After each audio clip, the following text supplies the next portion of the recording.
कार्तिक मास के कृष्ण पक्ष की नवमी को आंवला नवमी कहते हैं। आंवला नवमी पर आंवले के पेड़ की पूजा करने का विशेष महत्व बताया गया है। सर्वप्रथम सबसे पहले माँ लक्ष्मी ने आंवले के पेड़ की पूजा की थी।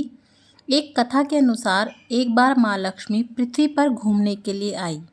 धरती पर आकर माँ लक्ष्मी सोचने लगी कि भगवान विष्णु और शिव जी का पूजन एक साथ कैसे किया जा सकता है।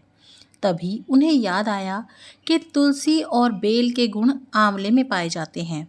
तुलसी भगवान विष्णु को और बेल भगवान शिव को अति प्रिय है। उसके बाद माँ लक्ष्मी ने आंवले के पेड़ की पूजा करने का निश्चय किया।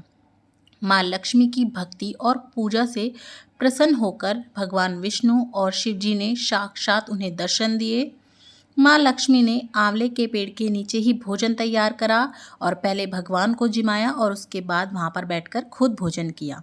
इसीलिए तभी से यह मान्यता होती है और तभी से प्रथा चली आई है कि आंवला नवमी वाले दिन आंवले की पूजा करना और फिर वहीं बैठकर कुछ मुंह बिटालना यानी कि मुंह झूठा करना या एक समय का भोजन करना बहुत ही ज़्यादा पुण्य की प्राप्ति देने वाला होता है।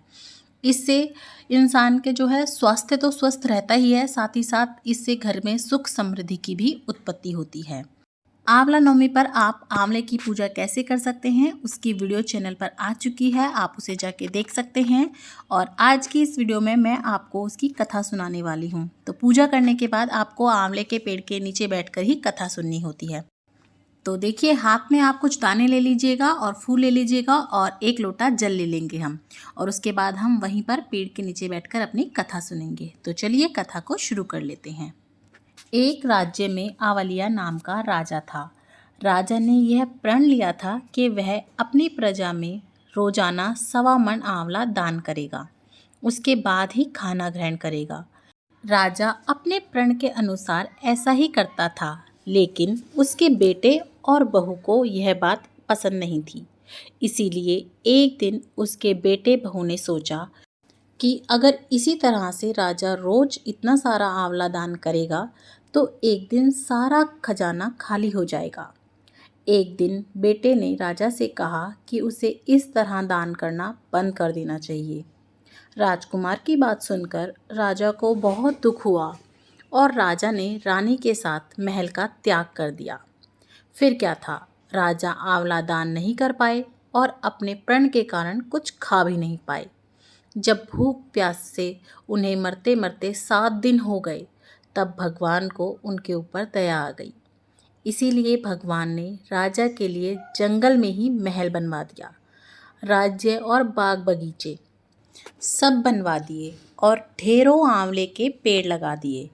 जब राजा रानी ने यह देखा कि जंगल में उनके राज्य से भी 2 गुना राज्य बसा हुआ है, राजा रानी से कहने लगे, रानी देख, कहते हैं कभी भी सत्य का साथ नहीं छोड़ना चाहिए। आओ नहा धोकर आंवला दान करें और फिर हम भोजन करें। राजा रानी ने आंवले दान करके खाना खाया और खुशी खुशी नए महल में रहने लगे। उधर आंवला देवता का अपमान करने का, माता पिता से बुरा व्यवहार करने का रानी और राजकुमार को दुष्परिणाम झेलना पड़ा। उनके बुरे दिन आ गए। उसका राज्य शत्रुओं ने छीन लिया। वह दाने दाने को मोहताज हो गए और काम ढूंढते हुए अपने पिताजी के राज्य में आ पहुँचे।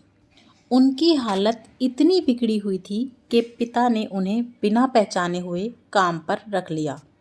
बेटे बहू सोच भी नहीं सकते थे कि उनके माता पिता इतने बड़े राज्य के मालिक भी हो सकते हैं। सो उन्होंने भी अपने माता पिता को नहीं पहचाना। एक दिन बहू ने सास के बाल गूंथते समय उसकी पीठ पर मस्सा देखा। उसे यह सोचकर रोना आने लगा कि ऐसा मस्सा तो मेरी सास के भी था। हमने ये सोचकर उन्हें आंवले दान करने से रोका था कि हमारा धन नष्ट हो जाएगा। आज वे लोग ना जाने कहाँ होंगी। यह सोचकर बहू को रोना आने लगा और आंसू टपक कर सास की पीठ पर गिरने लगा। रानी ने तुरंत पलटकर देखा और पूछा कि तुम क्यों रो रही हो? उसने बताया कि आपकी पीठ जैसा ही मस्सा मेरी सास की पीठ पर भी है। हमने उन्हें आंवले दान करने से मना कर दिया था। इसीलिए वे घर छोड़कर कहीं चले गए। तब रानी ने उन्हें पहचान लिया, सारा हाल पूछा और अपना हाल भी बताया। अपने बेटे बहू को समझाया कि दान करने से धन कभी भी कम नहीं होता है, बल्कि दान करने से हमारा धन मान सब बढ़ता ही है।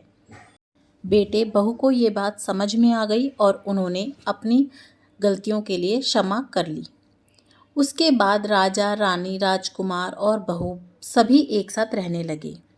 इसी प्रकार से आंवला नवमी की कथा संपूर्ण होती है। मैंने आपको आंवला नवमी की कथा भी सुना दी है, उसकी पूजा की वीडियो भी चैनल पर है, आप जाके वो भी देख सकते हैं। और इसी प्रकार से हमारे हिंदू धर्म में आने वाले छोटे से छोटे और बड़े से बड़े सभी पर्व त्योहारों की कथा, कहानी, पूजा आपको मेरे चैनल पर मिल जाएंगी। उन सब वीडियोस को भी आप ज़रूर देखिएगा और अगर आपको अच्छी लगे, मेरा चैनल पसंद आए तो लाइक, शेयर और सब्सक्राइब करना बिल्कुल भी मत भूलिएगा। और कमेंट बॉक्स में जय सिया राम ज़रूर लिखिएगा। देखने के लिए बहुत बहुत धन्यवाद। जय सिया राम।